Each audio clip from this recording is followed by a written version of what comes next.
제15장 금지된 숲.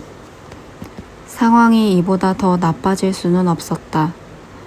필치는 2층에 있는 맥거나글 교수의 연구실로 두 사람을 데려갔고 그들은 서로 한마디도 나누지 않은 채 앉아서 기다렸다.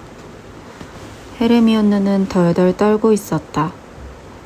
해리의 머릿속에서 변명과 알리바이, 이번 일을 덮기 위한 엉성한 이야기가 꼬리를 물고 이어졌지만 갈수록 설득력이 떨어졌다.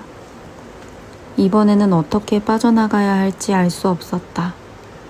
막다른 곳에 몰렸다. 어떻게 망토를 잊어버리는 멍청한 짓을 할 수 있을까? 수업 시간 이외에 접근이 금지된 학교에서 가장 높은 천문탑에 올라간 것은 물론 한밤중에 침대에 빠져나와 학교를 살금살금 돌아다니는 일 자체를 맥거나글 교수가 용납할 리 없었다. 여기에 노버트와 투명 망토 일까지 더하면 일찌감치 짐을 싸는 게 나을지도 몰랐다. 이보다 상황이 더 나빠질 순 없다고 생각했던가? 아니, 틀렸다. 연구실에 나타난 맥거나글 교수는 네빌을 앞세우고 있었다. 해리! 네빌은 두 사람을 본 순간 목청껏 소리쳤다. 너희를 찾아서 경고해 주려고 했어.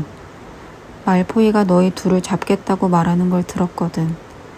너희가 해리는 네빌의 입을 닫게 하려고 격하게 고개를 젓다가 맥거나글 교수의 눈에 띄고 말았다.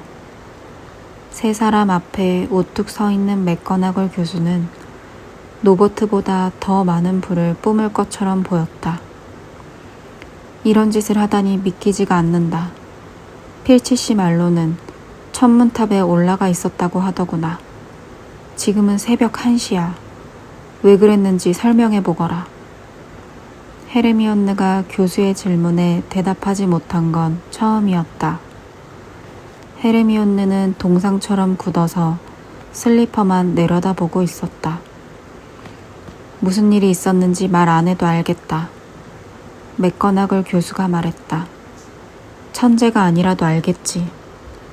너희가 드레이코 말포이에게 용이 있다는 둥 얼토당토 않는 얘기를 늘어놨겠지. 그 애를 침대 밖으로 끌어내서 혼나게 하려고 말이야. 말포이는 내가 이미 잡았다. 여기 롱버텀까지도 그 얘기를 믿었다는데 너희는 그런 게 재미있나 보지? 네빌이 너무도 충격을 받고 상처 입은 표정이었기 때문에 해리는 그와 눈을 마주치고 말없이 그건 사실이 아니라는 뜻을 전하려고 했었다. 가엾은 실수투성이 네빌. 그들에게 경고해 주려고 어둠 속에서 해리와 헤르미온느를 찾아다니는 게 그에게 얼마나 힘든 일이었을지 해리는 잘 알고 있었다. 아주 넌더리가 난다. 맥거나글 교수가 말했다. 하룻밤 사이 학생이 넷이나 침대를 빠져나오다니. 이런 일은 들어본 적이 없어. 그레인저 양, 너는 좀 더 분별 있는 아이인 줄 알았다. 그리고 포터군, 그리핀도르가 너한테 이보다는 더 의미 있을 줄 알았어. 너희 셋 다 방과후 징계를 받게 될 거다. 그래, 너도 롱바텀군. 이유야 어쨌든 한밤중에 학교를 돌아다녀선 안 된다. 요즘같이 위험한 때에는 특히 그렇고. 그리핀도르는 50점 감점이다. 50점이라고요? 해리가 헉 숨을 들이켰다. 그렇게 되면 그리핀도르는 선두에서 해리가 지난번 퀴디치 경기로 얻어낸 선두 자리에서 밀려나게 된다. 각각 50점이다.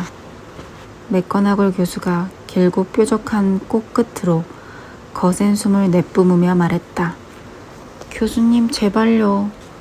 그러실 수는 없어요. 내가 뭘 할 수 있고 없는지는 네가 정하는 게 아니다. 포터. 셋 다 이제 침실로 돌아가거라. 그리핀도르 학생들이 오늘처럼 부끄러웠던 적이 없구나. 150점을 잃었다. 그러면 그리핀도르가 꼴찌가 된다. 하룻밤 사이에 그들은 그리핀도르가 기숙사 우승컵을 차지할 기회를 모두 망쳐버렸다. 해리는 속이 뒤집힌 기분이었다. 도대체 이 일을 어떻게 만회할 수 있을까? 해리는 밤새 한숨도 자지 못했다. 네빌이 베개에 얼굴을 파묻고 훌쩍이는 소리가 들렸다. 몇 시간 동안 그렇게 우는 것 같았다. 위로할 말이 떠오르지 않았다. 해리와 마찬가지로 네빌 또한 아침이 밝는 것을 두려워하고 있는 게 분명했다. 그리핀도르의 다른 학생들이 세 사람이 무슨 짓을 했는지 알면 어떤 일이 벌어질까? 다음 날 기숙사 점수가 기록된 거대한 모래시계를 지나치던 그리핀도르 학생들은 처음에 뭔가 실수가 있는 거라고 생각했다. 어떻게 갑자기 어제보다 점수가 150점이나 줄어들 수 있을까? 그러다 이야기가 퍼져나가기 시작했다. 해리포터. 2번의 퀴디치 시합에서 영웅이 된 그 유명한 해리포터가 점수를 다 까먹었다는 것이다. 해리포터와 다른 멍청한 1학년 2명이.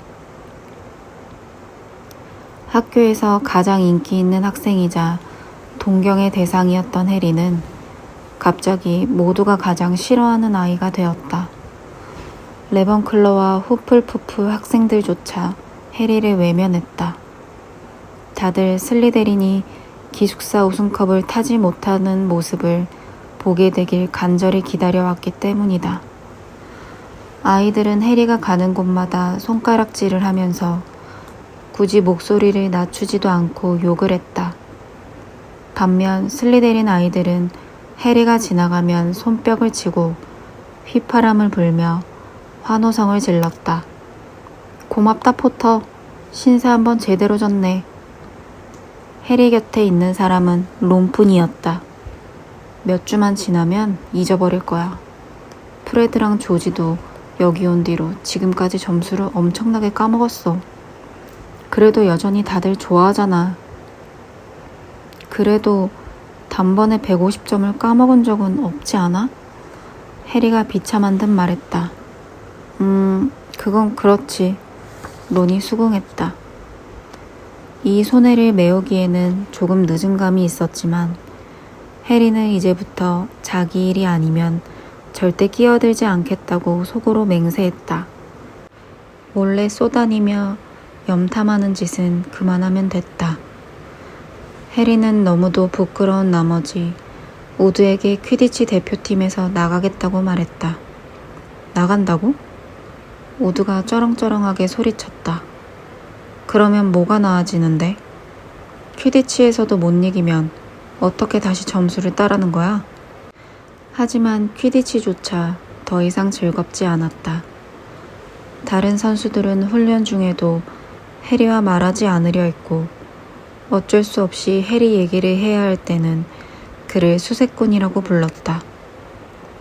헤르미온느와 네빌도 괴롭기는 마찬가지였다. 해리만큼 유명하진 않았기에 그만큼 끔찍한 시간을 보내고 있지는 않았지만 아무도 두 사람에게 말을 걸지 않았다. 헤르미온느는 수업 시간에 고개를 숙인 채 조용히 공부만 하면서 사람들의 관심을 끌만한 일은 더 이상 하지 않았다. 해리는 시험이 머지 않았다는 게 기쁠 지경이었다. 시험 공부를 하느라 자신의 비참한 상황을 머릿속에서 밀어낼 수 있었기 때문이다. 해리, 론, 헤르미온느는 오직 셋이서만 다니며 밤늦게까지 공부했다. 복잡한 마법약에 들어가는 재료들을 외우려 애쓰고 수업 시간에 배운 마법들과 주문들을 익히고 마법적 발견이나 고블린 반란이 있었던 날짜를 머릿속에 집어넣으면서 그러다 시험이 시작되기 일주일 전 자기와 상관없는 어떤 일에도 간섭하지 않겠다던 해리의 새로운 결심은 예상치 못한 난관에 부딪히게 되었다. 어느 날 오후 도서관에 갔다가 혼자 걸어오는데 앞쪽 교실에서 누군가가 훌쩍거리는 소리가 들렸다. 가까이서 들어보니 퀴럴의 목소리였다. 아니요, 또 이러시면 안 됩니다. 제발. 누군가가 퀴럴을 협박하는 것 같았다. 해리는 더 가까이 다가갔다. 알겠습니다. 알겠어요. 퀴럴이 흐느끼는 소리가 들렸다. 다음 순간 퀴럴은 터번을 바로잡으면서 다급히 교실을 나왔다. 얼굴빛이 창백했고 금방이라도 울음을 터뜨릴 것 같았다. 그는 해리의 시야에서 성큼성큼 벗어났다. 해리가 있다는 걸 알아차리지도 못한 것 같았다. 해리는 퀴럴의 발소리가 사라질 때까지 기다렸다가 교실을 들여다보았다. 교실은 비어 있었지만 반대쪽 문이 열려 있었다. 해리는 그 문으로 다가가다가 남의 일에 끼어들지 않겠다던 자신과의 약속을 떠올렸다. 그래도 해리는 스네이프가 방금 그 방을 나갔다는데 마법사의 돌 12개라도 걸 수 있었다. 조금 전 해리가 들은 대로라면 스네이프는 발에 스프링을 새로 단 것처럼 걷고 있을 것이다. 마침내 퀴럴이 항복한 듯 했으므로. 해리는 도서관으로 돌아갔다. 헤르미온느가 론에게 천문학 시험 문제를 내고 있었다. 해리는 자기가 들은 것을 두 사람에게 이야기해 주었다. 그럼 스네이프가 결국 해낸 거네. 론이 말했다. 퀴럴이 자기가 걸어둔 어둠의 마법 방어 주문을 깨트리는 방법을 알려줬다면? 그래도 아직 복스리가 있잖아. 헤르미온느가 말했다. 해그리드한테 물어보지 않고도 복스리를 지나가는 방법을 알아냈는지도 모르지. 론이 주위에 책 수천 권을 올려다보며 말했다. 틀림없이 여기 어딘가에 머리 3개 달린 거대한 개를 지나가는 방법이 적힌 책이 있을 거야. 이제 어쩌지, 해리? 론의 눈에서 모험의 불길이 다시 번쩍이고 있었지만 해리가 뭐라고 대답하기도 전에 헤르미온느가 입을 열었다. 덤블도어 교수님한테 가야지. 진작 그렇게 했어야 했어. 우리끼리 뭔가 하려고 들다간 퇴학당할 게 뻔해. 하지만 증거가 없잖아. 해리가 말했다. 퀴럴은 너무 겁을 먹어서 우리 얘기를 거들어주지 못할 거야. 스네이프야, 헬로윈에 트롤이 어떻게 들어왔는지도 모르고 4층 근처에도 간 적이 없다고 하면 그만인걸? 사람들이 스네이프랑 우리 중에서 누구 말을 믿을 것 같아? 우리가 스네이프를 싫어하는 건 딱히 비밀도 아니잖아. 덤블도어 교수님은 우리가 스네이프를 학교에서 쫓아내려고 이야기를 지어냈다고 생각하실 거야.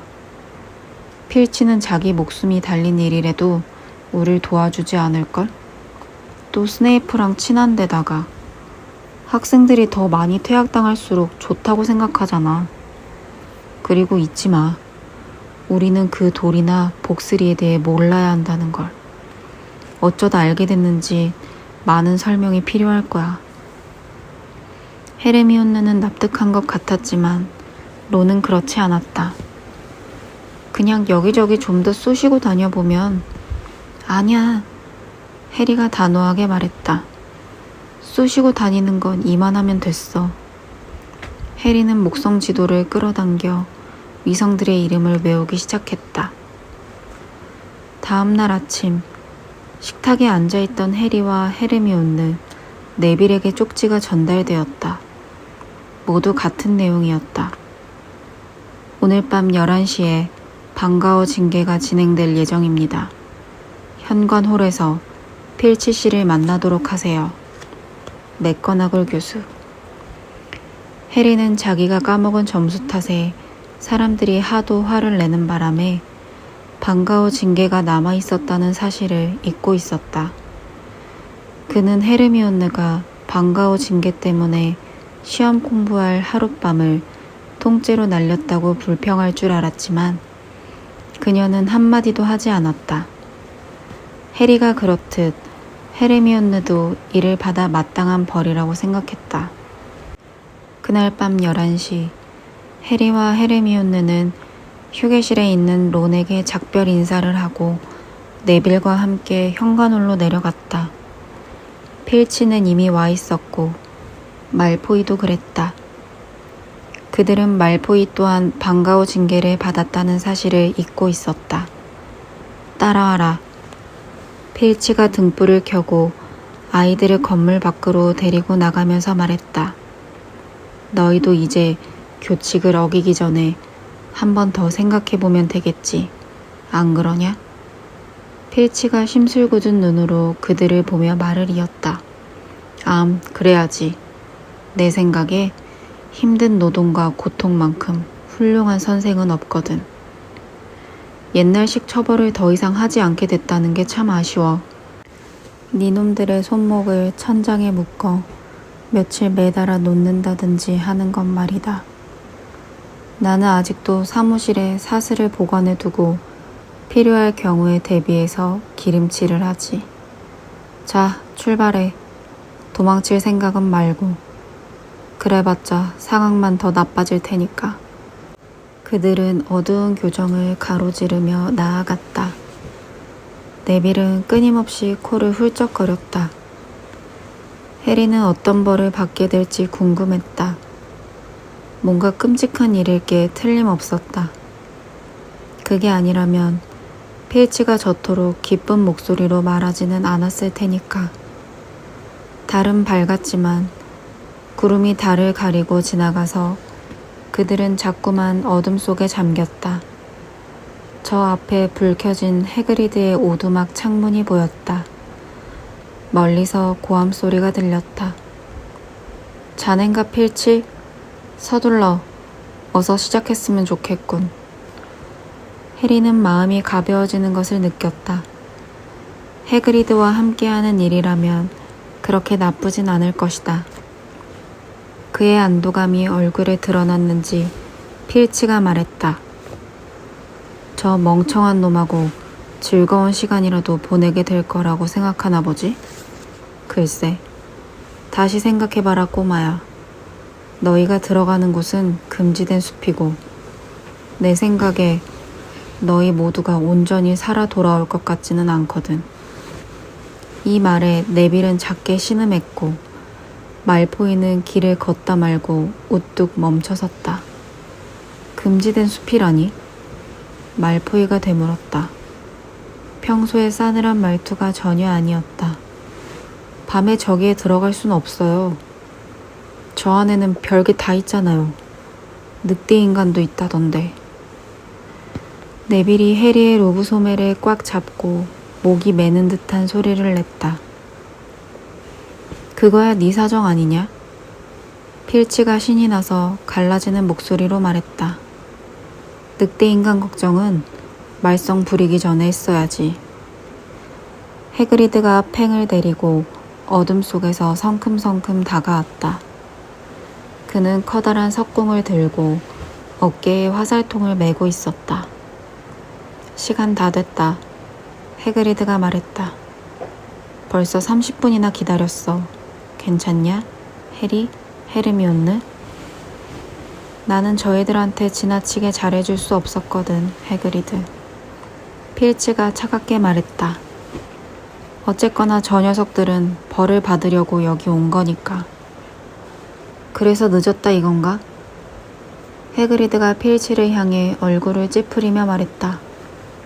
훈계라도 했다는 거야? 자넨 그럴 입장이 아닐 텐데. 자네 일은 다 마쳤으니 여기에서부터는 내가 맡도록 하지. 새벽에 다시 오겠네. 필치가 말했다. 쟤들 시체는 걷어야지. 필치는 심술궂게 한마디 덧붙이더니 몸을 돌려 성으로 돌아갔다. 필치가 들고 있는 등불이 어둠 속에서 까딱까딱 멀어져 갔다. 말포이는 이제 해그리드를 돌아보았다. 금지된 숲에는 안 들어갈 거예요. 말포이가 말했다. 두려운 기색이 역력한 말포이의 목소리를 듣자 해리는 기분이 좋았다. 호그와트에 남고 싶으면 가야 할 거다. 해그리드가 사나운 어조로 말했다. 잘못을 했으면 이제 대가를 치러야지. 하지만 이건 하인이나 하는 일이지 학생들이 할 일이 아니잖아요. 난 반성문이나 몇 줄 쓸 줄 알았는데 내가 이런 짓을 하는 걸 아버지가 아시면 호그와트는 원래 그런 식으로 돌아간다고 하실 거다. 해그리드가 으르렁거리듯 말했다. 반성문이나 몇 줄 쓴다니. 그게 도대체 누구한테 도움이 된다는 거냐? 너는 뭔가 쓸모있는 일을 하거나 아니면 쫓겨나게 될 거야. 네 아버지가 퇴학당하는 걸 더 좋아하실 것 같으면 성으로 돌아가서 짐이나 싸. 어서. 말포이는 움직이지 않았다. 그는 극도로 화가 나서 해그리드를 바라봤지만 곧 눈길을 떨어뜨렸다. 좋아, 그럼. 해그리드가 말했다. 자, 잘 들어라. 오늘 우리가 할 일은 위험한 일이야. 나는 이 중 누구도 위험해지길 바라지 않는다. 잠깐 이쪽으로 따라와라. 해그리드는 아이들을 숲 가장자리로 데려가더니 등불을 높이 들고 발밑에 좁고 구불구불한 흙길을 가리켰다. 길은 울창한 검은 나무들 사이로 모습을 감췄다. 숲속을 들여다보는 사이 가벼운 산들바람이 그들의 머리카락을 쓸어 올렸다. 저길 봐라. 해그리드가 말했다. 저기 땅 위에 반짝이는 게 보이지? 은색. 저거 말이야. 저건 유니콘의 피야. 유니콘 한 마리가 무슨 일인지 심하게 다쳤어. 이번 주에만 2번째야. 지난주 수요일에는 한 마리가 죽어 있는 걸 발견했지. 우리는 저 불쌍한 녀석을 찾아볼 거야. 녀석의 비참한 삶을 끝내줘야 할지도 몰라. 유니콘을 다치게 한 놈이 우리를 먼저 찾으면요? 목소리에서 두려움을 떨치지 못한 채 말포이가 물었다. 나나 팽이 같이 있으면 숲에 사는 것 중에서 너희를 해칠 존재는 없어. 해그리드가 말했다. 그리고 길에서 벗어나지 마라. 자, 이제 둘로 나뉘어서 각기 다른 방향으로 흔적을 쫓아갈 거야. 사방에 핏자국이 있는 걸 보니 적어도 어젯밤부터 여기저기 비틀거리며 돌아다니고 있는 게 틀림없어. 내가 팽이랑 갈게요. 팽의 기다란 이빨을 보며 말포이가 재빨리 말했다. 좋아. 하지만 경고하는데 그 녀석 꽤 겁쟁이야. 해그리드가 말했다. 그럼 나랑 헤르미온느가 한쪽 길로 가고 드레이코와 네빌, 팽이 다른 길로 간다. 자, 우리 중 누구라도 유니콘을 발견하면 초록색 불꽃을 쏘아 올리는 거야. 알겠지? 지팡이를 꺼내서 한번 연습해봐라. 그렇지. 누구라도 무슨 문제가 생기면 빨간 불꽃을 쏘아 올리고 우리가 가서 찾아낼 테니까. 그럼 조심하고 가자. 금지된 숲은 어둡고 고요했다. 좀 더 들어가자 흙길이 2갈래로 갈라졌고 해리와 헤르미온느와 해그리드는 왼쪽 길을, 말포이와 네빌과 팽은 오른쪽 길을 택했다. 모두 시선을 땅에 두고 조용히 걸었다. 이따금 나뭇가지 사이로 새어 들어온 달빛 한 줄기가 낙엽 위에 떨어진 은청색 핏방울을 비쳤다. 해리가 보니 해그리드는 매우 걱정스러운 표정을 짓고 있었다. 늑대 인간이 유니콘을 죽일 수도 있나요? 해리가 물었다. 늑대 인간은 그렇게 빠르지 않아. 해그리드가 말했다. 유니콘을 잡는 건 쉬운 일이 아니야. 강력한 마법 생명체니까. 나도 유니콘이 다치는 일이 생길 줄은 전혀 몰랐어. 그들은 이끼 덮인 나무 둥치를 지나갔다. 물 흐르는 소리가 들려왔다. 어딘가 가까운 곳에 시내가 있는 모양이었다. 구불구불 이어지는 오솔길을 따라 유니콘의 핏자국이 계속 드문드문 보였다. 괜찮냐, 헤르미온느? 해그리드가 작은 소리로 말했다. 걱정 마라. 이렇게 심하게 다쳤으니 멀리 가진 못했을 거야. 그러면 우리가 저 나무 뒤에 숨어. 해그리드가 해리와 헤르미온느를 붙잡더니 어마어마한 높이의 오크나무 뒤로 들어다 놓았다. 해그리드는 활에 화살을 건 다음 석궁을 들어 올리고 발사할 준비를 했다. 셋은 귀를 기울였다. 근처에서 뭔가가 낙엽 위를 미끄러져 가고 있었다. 망토가 바닥에 끌리는 소리 같았다. 해그리드가 눈을 가늘게 뜨고 어두운 오솔길을 바라봤지만 잠시 뒤 그 소리는 희미하게 멀어져 갔다. 이럴 줄 알았어. 해그리드가 중얼거렸다. 여기에 있어서는 안 되는 뭔가가 있는 거야. 늑대 인간요? 해리가 물었다. 늑대 인간도 아니고 유니콘도 아니었어.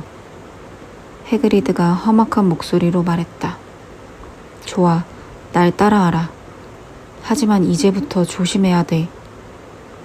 그들은 아주 희미한 소리라도 들으려고 귀를 쫑긋 세운 채 더욱 천천히 걸었다. 돌연 눈앞의 공터에서 분명 뭔가가 움직였다. 누구냐? 해그리드가 외쳤다. 숨지 말고 나와. 이쪽엔 무기가 있다. 공터에 나타난 것은 인간? 아니, 말인가?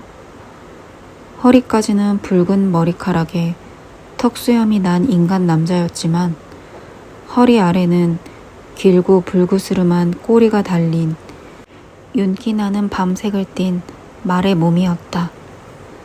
해리와 헤르미온느는 입을 떡 벌렸다. 아, 자네였군, 로넌. 해그리드가 안도하며 말했다. 잘 지냈나? 해그리드가 앞으로 걸어나가 켄타우로스와 악수했다. 잘 있었나, 해그리드? 로넌이 말했다. 깊고 슬픔에 찬 목소리였다. 나를 쏘려고 한 건가? 조심은 해야 하잖아, 로넌. 해그리드가 석궁을 가볍게 두드리며 말했다. 뭔가 사악한 것이 이 숲을 헤집고 다니고 있어. 그건 그렇고 이쪽은 해리포터와 헤르미온느 그레인저야. 저 위에 있는 학교에서 온 학생들이지. 그리고 이쪽은 로넌이다, 얘들아. 로넌은 켄타우로스야. 우리도 알아요. 헤르미온느가 소심하게 말했다. 안녕? 로넌이 말했다. 학생들이라고? 저 위에 있는 학교에서 많은 것을 배우나? 조금요. 헤르미온느가 머뭇거리며 말했다. 조금이라. 글쎄, 그것도 대단한 일이지. 로넌이 한숨을 내쉬었다. 그는 머리를 뒤로 젖히더니 하늘을 빤히 올려다 보았다. 오늘 밤에는 화성이 밝군. 그러게. 해그리드도 위를 힐끗 보며 말했다. 저기, 로넌. 만나서 정말 반가워. 다친 유니콘이 한 마리 있어서 말이야. 뭔가 본 거 있나? 로넌은 바로 대답하지 않았다. 그는 눈 하나 깜짝하지 않고 머리 위를 뚫어지게 쳐다보더니 다시 한숨을 쉬었다.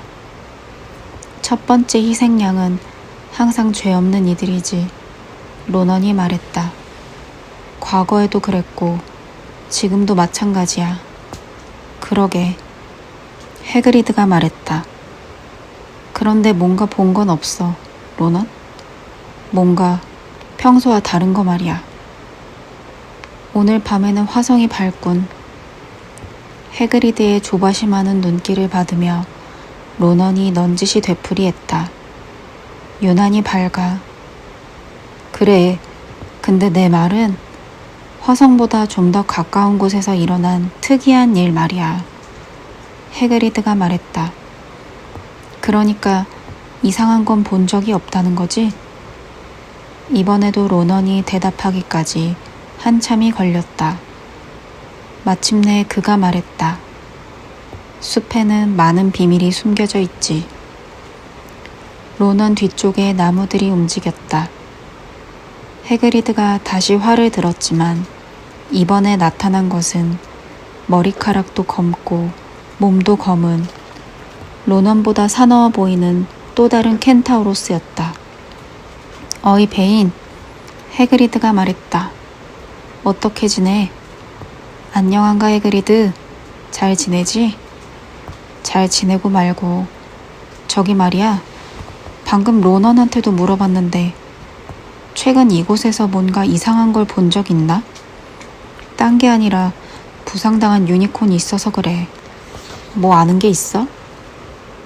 베인이 걸어와 로넌 옆에 섰다. 그러고는 하늘을 올려다 보았다. 오늘 밤에는 화성이 밝군. 베인 역시 그렇게 말할 뿐이었다. 그 얘긴 이미 들었어. 해그리드가 짜증스러운 듯 말했다. 좋아. 뭔가 이상한 걸 보면 꼭 알려줘. 알았지? 그럼 우리는 이만 가보지. 해리와 헤르미온느는 해그리드를 따라 공터를 벗어나면서 나무 때문에 시야가 가려지기 전까지 어깨 너머로 로넌과 베인을 계속 바라보았다. 켄타우로스한테서 확실한 대답을 들을 생각은 절대 하지 마라. 망할 놈의 별만 쳐다보고 있으니까. 달보다 가까운 것에는 아무 관심이 없어. 해그리드가 화를 내며 말했다. 저런 분들이 여기에 많이 사나요? 헤르미온느가 물었다. 아, 꽤 되지. 대부분 자기들끼리 지내지만 내가 얘기를 나누고 싶어하면 곧잘 모습을 드러내. 켄타우로스들은 아주 심오한 존재들이야. 많은 걸 알고 있지만 알려주는 건 별로 없지. 아까 그 소리도 켄타우로스가 낸 걸까요? 해리가 물었다. 그게 말발굽 소리처럼 들렸냐? 절대 아니야. 내 생각엔 그 소리를 낸 게 유니콘을 죽이고 있는 것 같다. 한 번도 들어본 적 없는 소리거든. 그들은 빽빽하고 어두운 숲속을 걸어갔다. 해리는 자꾸만 초조하게 어깨 너머를 돌아보았다. 누가 지켜보는 것 같은 불쾌한 기분이 들었다. 석궁을 든 해그리드가 있어서 무척 다행이었다. 구부러진 오솔길을 막 지났을 때 헤르미온느가 해그리드의 팔을 잡았다. 해그리드, 저기 보세요. 빨간 불꽃이에요. 다른 애들이 위험한가 봐요. 너희 둘은 여기서 기다려. 해그리드가 소리쳤다. 길에서 벗어나면 안 된다. 다시 데리러 오마. 해그리드가 숲 덤불을 짓뭉개며 멀어져가는 소리가 들렸다.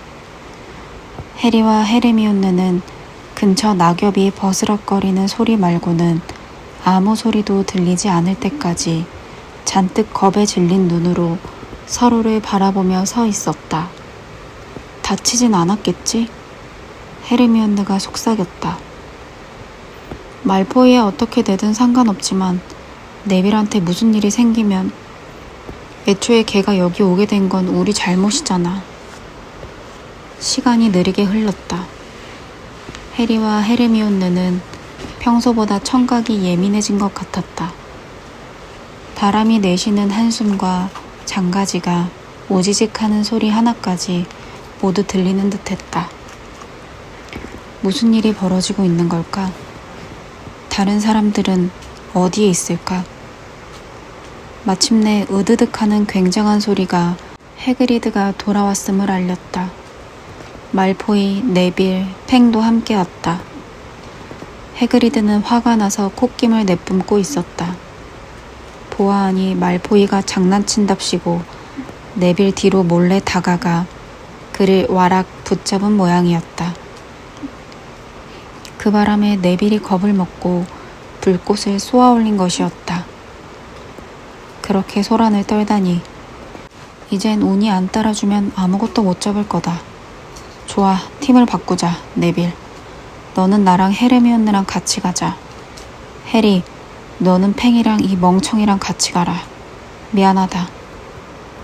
해그리드는 해리에게 귓속말로 덧붙였다. 저 녀석이 장난을 치려 해도 네가 상대라면 좀 어려울 거 아니냐. 꼭 해내야만 하는 일이라서 그래. 해리는 말포이 팽과 함께 금지된 숲 한가운데로 출발했다. 그들은 30분 가까이 숲속 더 깊은 곳으로 들어갔다. 결국 숲이 너무 우거져 길을 걷는 게 거의 불가능해졌다. 해리는 유니콘의 피가 점점 진해지는 것 같다고 생각했다. 그 불쌍한 짐승이 근처에서 고통에 몸부리쳤던 듯 어느 나무의 뿌리에는 피가 잔뜩 튀어 있었다. 아주 오래된 오크나무에 뒤얽힌 가지 사이로 공터가 보였다. 저거 봐. 해리가 말포이를 멈춰 세우려고 팔을 뻗으며 중얼거렸다. 밝은 흰색의 무언가가 바닥에서 어슴풀에 빛나고 있었다. 두 사람은 조금씩 가까이 다가갔다. 그것은 유니콘이 틀림없었지만 죽어 있었다. 해리는 그토록 아름답고 슬픈 존재는 본 적이 없었다. 쓰러진 자리에 기이한 각도로 뻗어 있는 길고 가느다란 다리와 거무죽죽한 낙엽 위로 진주처럼 하얗게 흐트러진 갈기. 해리는 그쪽으로 한 걸음 뗐다가 뭔가가 스르르 움직이는 소리를 듣고 그 자리에 얼어붙었다. 공터 가장자리 덤불이 살짝 움직이는가 싶더니 어둠 속에서 후드를 뒤집어 쓴 형체가 나와 먹이를 노리는 짐승처럼 공터를 기어오고 있었다. 해리, 말포이, 팽은 그 자리에서 꼼짝 못하고 가만히 서 있었다. 후드를 뒤집어 쓴 형체가 유니콘에게 다가가 짐승의 옆구리에 난 상처에 머리를 파묻고 그 피를 마시기 시작했다. 아! 말포이가 무시무시한 비명을 내지르고는 쏜살같이 도망쳤다. 팽도 마찬가지였다. 후드를 뒤집어 쓴 형체가 머리를 들고 해리를 똑바로 바라보았다. 그 형체의 앞쪽에서 유니콘의 피가 뚝뚝 떨어졌다. 그것이 두 발로 일어서더니 빠르게 해리 쪽으로 다가왔다. 해리는 공포에 질려 움직일 수가 없었다. 그때 한 번도 느껴본 적 없는 날카로운 통증이 해리의 머리를 꿰뚫었다. 이마의 흉터가 타는 듯이 아팠다. 그는 반쯤 눈이 먼 채 비틀비틀 물러났다. 뒤에서 질주하는 말발굽 소리가 들리는가 싶더니 뭔가가 해리를 깔끔하게 뛰어넘어 그 형체를 향해 맹렬하게 돌진했다. 머리의 통증이 너무 심한 탓에 해리는 주저앉아 무릎을 꿇었다. 통증은 1, 2분 정도 이어졌다. 고개를 들어보니 형체는 이미 사라지고 없었다. 웬 켄타우로스가 해리를 내려다보고 있었다. 로넌도 베인도 아니었다. 이 켄타우로스는 더 젊어 보였고 흰색에 가까운 금발에 팔로미노, 갈기와 꼬리는 흰색이고 털은 크림색이나 황금색인 말의 몸을 가지고 있었다. 괜찮나? 켄타우로스가 해리를 일으켜 세우며 물었다. 네, 고맙습니다. 근데 저건 뭐였어요? 켄타우로스는 대답하지 않았다. 눈은 놀라울 만큼 파랬다. 마치 옅은색 사파이어 같았다. 켄타우로스가 해리를 유심히 살펴보았다. 그의 눈길은 해리 이마에 도드라진 검푸른 흉터에 머물러 있었다. 네가 그 포터라는 아이로구나. 켄타우로스가 말했다. 해그리드에게 돌아가는 게 좋겠다. 이 시간에 이 숲은 안전하지 않으니까. 특히 너에겐. 말을 탈 줄 아나? 그 편이 더 빠를 거다. 내 이름은 피렌지다. 피렌지는 해리가 등에 올라탈 수 있도록 앞다리를 구부리며 덧붙였다. 갑자기 공터 반대편에서 더 많은 말발굽 소리가 들려왔다. 로넌과 베인이 나무들 사이에서 불쑥 튀어나왔다. 그들의 들썩거리는 몸은 온통 땀에 젖어 있었다. 피렌지! 베인이 쩌렁쩌렁하게 소리쳤다. 무슨 짓인가? 인간을 등에 태우다니. 부끄럽지도 않나? 자네가 비천한 노새인가? 이 아이가 누군지 아나? 피렌지가 말했다. 바로 그 포터일세. 이 아이가 이 숲을 빨리 떠날수록 좋지. 그 아이에게 무슨 얘기를 하고 있었나? 베인이 으르렁댔다. 기억하게 피렌지. 우리는 천명에 거역하지 않기로 맹세한 존재라는 걸. 행성의 움직임을 보고 어떤 운명이 닥쳐오는지 읽지 않았나? 로넌이 소심하게 앞발로 땅을 긁었다. 피렌지 나름대로는 분명 좋은 뜻으로 그랬을 거야. 로넌이 우울한 목소리로 말했다. 베인이 화를 내며 뒷발질을 했다. 좋은 뜻이라니. 그게 우리와 무슨 상관인가? 켄타우로스들과 상관 있는 건 예언된 것들 뿐이야. 우리 숲에 들어왔다가 길 잃은 인간들을 따라 당나귀처럼 쏘다니는 건 우리 일이 아니란 말일세. 피렌지가 갑자기 화를 내며 뒷발을 짚고 일어서는 바람에 해리는 떨어지지 않으려고 그의 어깨를 꽉 잡아야 했다. 저 유니콘 안 보이나? 피렌지가 베인에게 소리쳤다.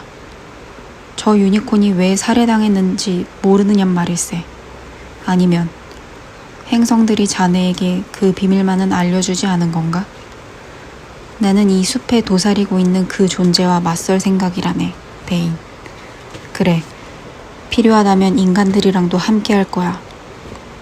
그러더니 피렌지는 획 돌아섰다. 로넌과 베인을 뒤로 한 채 피렌지는 그를 힘껏 붙들고 있는 해리와 함께 나무숲으로 뛰어들어갔다. 해리는 무슨 일이 벌어지고 있는지 도무지 감을 잡을 수가 없었다. 베인은 왜 저렇게 화를 내요? 해리가 물었다. 그리고 아까 절 무엇한테서 구해주신 거죠? 피렌지는 걸음을 늦추며 해리에게 낮게 들이운 가지에 걸릴지 모르니 머리를 숙이라고 경고하면서도 해리의 질문에는 대답하지 않았다. 꽤 오랫동안 한마디도 하지 않고 숲을 나아갔으므로 해리는 피렌지가 더 이상 이야기를 나누고 싶어 하지 않는 거라고 생각했다. 하지만 나무가 유독 빽빽하게 우거진 곳을 지날 때 피렌지가 갑자기 멈춰섰다. 해리포터, 유니콘의 피가 어디에 쓰이는지 알고 있나? 아니요. 이상한 질문에 깜짝 놀라며 해리가 말했다. 마법약 시간에는 유니콘 뿔이랑 꼬리털만 써봤어요. 그건 유니콘을 죽이는 게 말로 표현할 수 없을 만큼 끔찍한 일이기 때문이다. 피렌지가 말을 이었다. 무슨 짓을 저질러도 잃을 게 없는 자만이 그런 죄를 범할 거다. 유니콘의 피는 죽음을 눈앞에 둔 사람도 살아나게 한다. 그러나 치러야 할 대가는 가혹하지. 스스로를 구하기 위해 순수하고 무방비한 존재를 죽였으니 그 피가 입술에 닿는 순간부터 반쪽짜리 삶, 저주받은 삶을 살게 되는 거다. 해리는 달빛을 받아 은색으로 얼룩진 피렌지의 뒤통수를 빤히 바라보았다. 하지만 그렇게까지 절박한 사람이 있을까요? 해리가 마음속 의문을 입 밖으로 꺼냈다. 영원히 저주받을 거라면 죽는 게 낫지 않아요? 그렇지. 피렌지가 동의했다. 무언가 다른 것을 얻을 때까지 시간을 버는 게 목적이 아니라면 힘과 권능을 완전히 되찾아줄 무언가, 영원히 죽지 않을 것을 의미하는 무언가를 얻을 때까지 말이다, 포터. 지금 이 순간 학교에 뭐가 숨겨져 있는지 아나? 마법사의 돌, 맞아. 생명의 영약이 있어요. 근데 도대체 누가? 힘을 되찾기 위해 오랜 시간 기다려온 자, 목숨을 억지로 부지해온 자, 기회가 오기만을 고대하던 자가 누군지 전혀 떠오르지 않나? 강철 주먹이 갑자기 해리의 심장을 움켜쥔 것 같았다. 나무들이 버스럭거리는 소리 너머로 처음 만난 날 밤 해그리드가 해줬던 얘기가 다시금 들려오는 듯 했다. 그자가 죽었다는 사람들도 있어. 내가 보기엔 터무니없는 소리야. 그자한테 죽음을 맞이할 만큼의 인간적인 면이 남아있었는지조차 모르겠는데 말이야.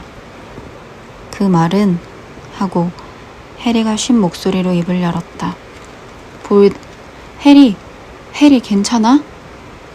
헤르미온느가 그들을 향해 오솔길을 달려오고 있었다. 해그리드가 그 뒤를 따라 헐떡거리면서 달려왔다. 난 괜찮아. 자기가 무슨 말을 하는지도 모른 채 해리가 말했다. 유니콘은 죽었어요, 해그리드. 저 뒤 공터에 있어요. 여기서 널 내려줘야겠다.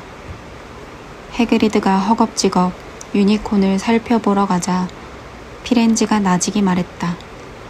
이제 안전하니. 해리는 피렌지의 등에서 미끄러져 내려왔다. 행운을 빈다, 해리포터. 피렌지가 말했다. 행성의 움직임을 잘못 읽는 일은 예전에도 있었다. 켄타우로스라도 말이지. 이번에도 그런 것이기를. 피렌지는 몸을 돌려 부르르 떨고 있는 해리를 뒤로 한 채 금지된 숲 깊숙한 곳으로 돌아갔다. 론은 두 사람이 돌아오기를 기다리다가 어두운 휴게실에서 잠들어 있었다. 해리가 거칠게 흔들어 깨우자 그는 퀴디치 반칙 어쩌고 하며 소리를 질렀지만 해리가 두 사람에게 숲에서 있었던 일을 이야기하기 시작하자 금방 눈을 휘둥그렇게 떴다. 해리는 앉을 수가 없어 벽난로 앞을 왔다 갔다 했다.